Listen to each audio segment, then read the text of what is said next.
Welcome to episode 608 of salsidoparanormal.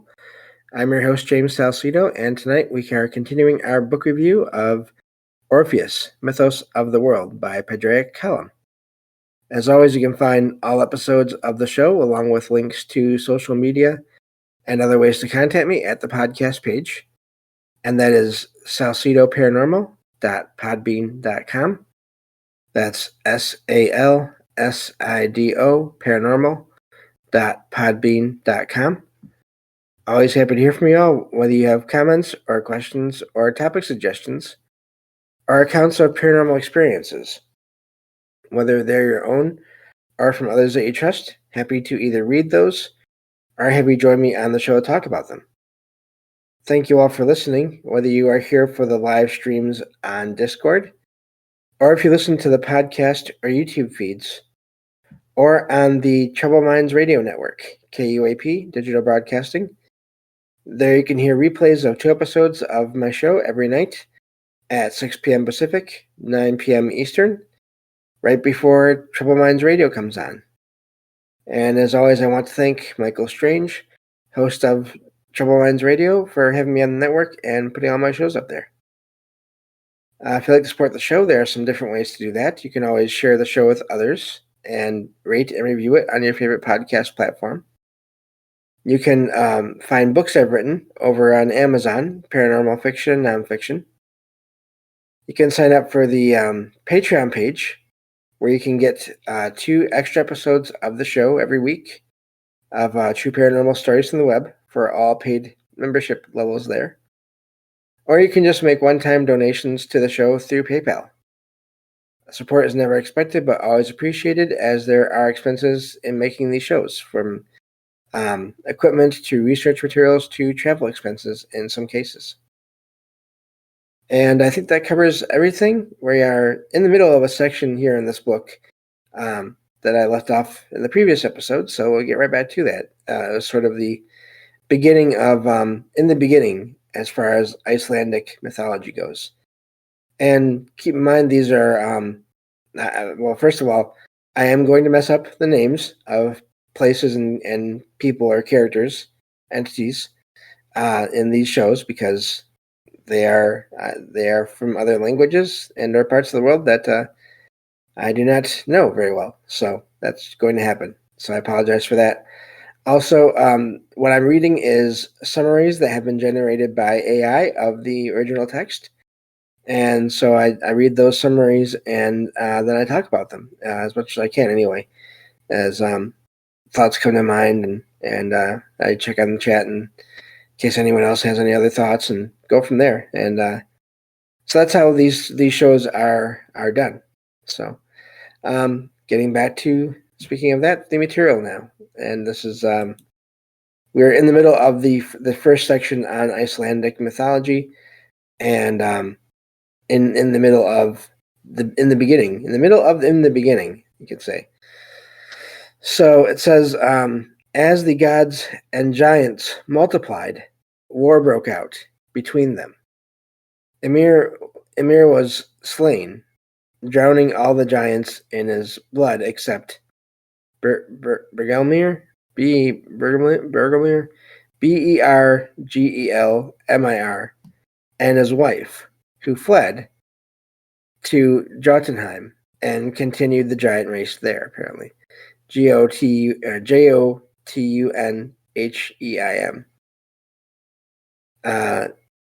And let's see here. It says that Oethin and his brothers used Ymir's body to fill Ganunga Gap, making mountains from his bones, rocks from his teeth, grasses and trees from his hair, and the sky from his skull. And you hear this a lot in mythology, different parts of entities once they've been killed, or even in some cases when they're still alive, supposedly. And again, I think that's because of concepts and metaphors and all these things. They are parts of them are used to make other parts of the world, of reality, basically. It says they made the sun, moon, and stars from sparks and flames of Muspelstream, Muspelstream, or not PH, MUS, if I can actually spell correctly, which is ironic because it's MUSPELLSHEIM. Not sure if that's accurate or not. It says drawn by horses. The horses Arvak and Elsbeth, ALSVITH there. It says giants set two fierce wolves to pursue Sol, SOL, which is the sun, and Mani, which is the moon, MANI. So apparently that is what makes them move, I'm guessing, which is really amazing. It says the gods made the first humans, Ask and Embla, ASK, and then Embla, EMBLA, from ash and elm trees. They made worlds for themselves. Asgarth, so Asgarth is their world, basically. Mythgarth, in this anyway, it says, and that is the world for humans. And for the dwarves, they made Svartalfheim, SVARTALFAHEIM.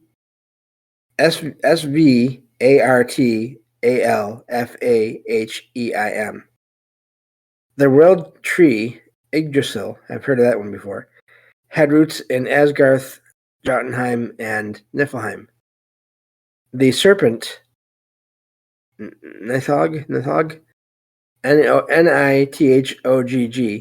gnawed at the Niflheim root. The squirrel, Ratatosk, Ratatosk, ran up and down, causing trouble. And the Norns, past, present, and future, watered it from the well of Earth, EURTH, not EARTH, but also ironic there, that spelling. It says Asgarth had many halls, including Othin's Glathsheim, GLATHSHEIM, Frigg's Vengulf, FRIGG, and then Vingolf, VINGOLF. Sure I'm saying that wrong. The silver roofed Hitzkoff. This is one I have no idea. HEITHSKJOLF. Frigg's Fernseller, FENSALIR. Baldur's, and it's BALDR, nothing there. Brithablick, BREITHABLIK. Thor's Bilskimmer, Bilskimmer, BILSKIMIR, and Valhalla, it says, doesn't have the A at the end there, for fallen heroes. It says the Rainbow Bridge, Bifrost, connected Asgarth and Mythgarth, guarded by watchful Heimdall with his horn, Gallarhorn, GJALLAR, horn, to signal the giant's attack that would end the world. Also, it's not going to be totally accurate, but also a lot of people, you may have noticed that Marvel in particular has really taken sort of applied mythology from this part of the world to their comics and really put that in with the general mix of everything else going on there. They do have other parts of the world, mythology and mythological entities from parts of the world in there as well, but the Thor and all those figures from that part of the world, I think, have probably, it seems like they have become more popular than any other mythological creatures from around the world or entities from around the world. So just based on what I've read over the years, I used to read comics all the time, and from what I've heard, especially with the movie, the cinematic universes going on, which I'm not as familiar with, but still, they're still there. Let me see here. says the Aesir defeated the Wanes who attacked them. Othin exchanged hostages to make peace. Together they opposed the giants. And that's all. That's the end of that section on the beginning of Icelandic Icelandic mythology there. So that was a lot of names that I had no idea how to say. But yeah. So like I said, if you're interested in sort of seeing some of that stuff visualized, you can find a lot of that in Marvel comics from through the years. So, and I'm guessing some of the movies as well. But moving on to the next section here. Let's see where we're at. The next section is the building of the wall. Isn't it amazing how there in so many stories it comes down to a wall is needed for safety or security or basically for one reason or another. It says before peace was made between the Aesir and Wanes, a stranger, actually a giant, offered to build a great wall around Asgarth in a year to make it strong and splendid. Othin agreed, and the gods agreed that the gods would grant any payment if the wall was finished in a year. The giant started work on the first day of summer with help from his great horse. The horse set stones in place and mortared them, working day and night.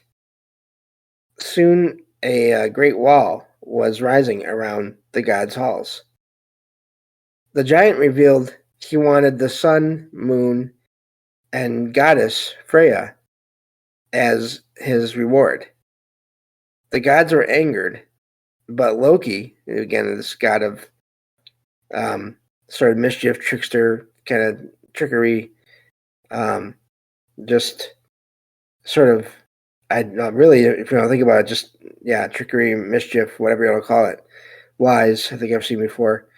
Loki proposed letting the giant build the wall, saying he would find a way to make the giant forfeit the price, as in make it take longer than the year. As the wall grew, the gods had no joy, fearing the loss of the sun, moon, and Freya.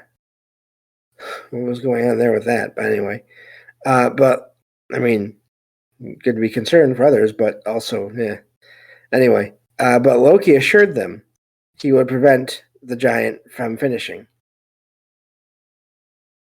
With 3 days left, only the gateway remained. The giant's horse, Swath, I'm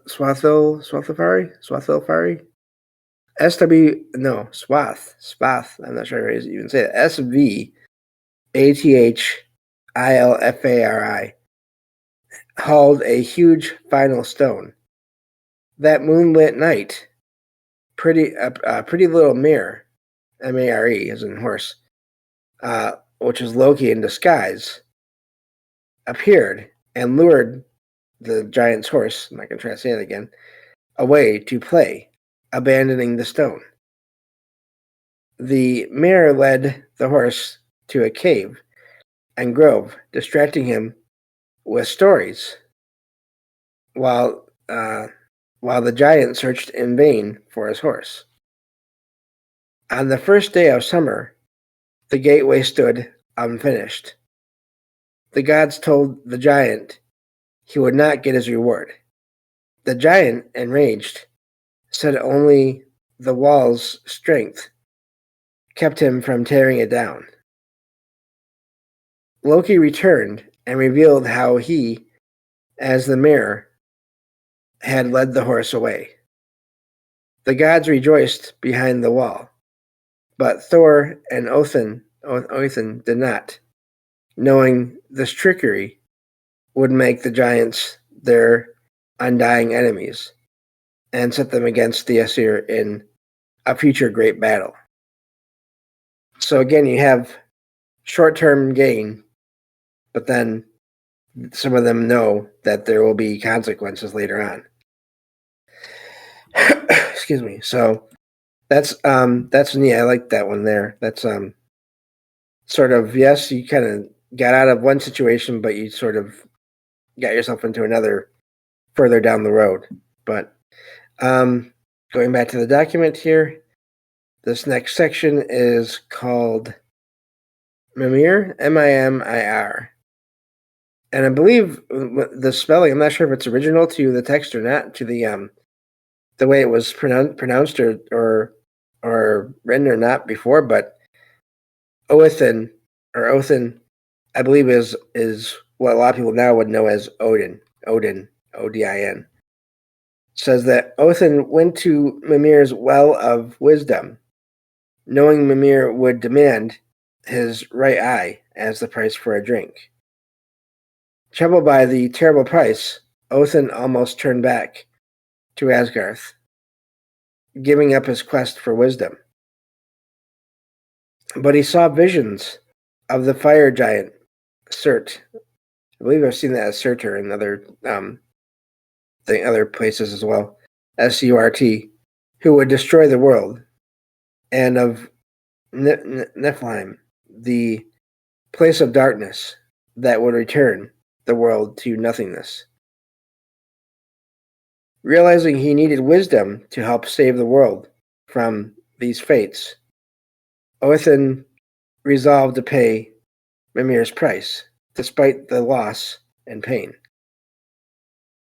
And just real quick here, I'm sure the symbolism of losing one kind of sight to gain another is the whole reason for, or big reason for a part of this, and this particular tale here.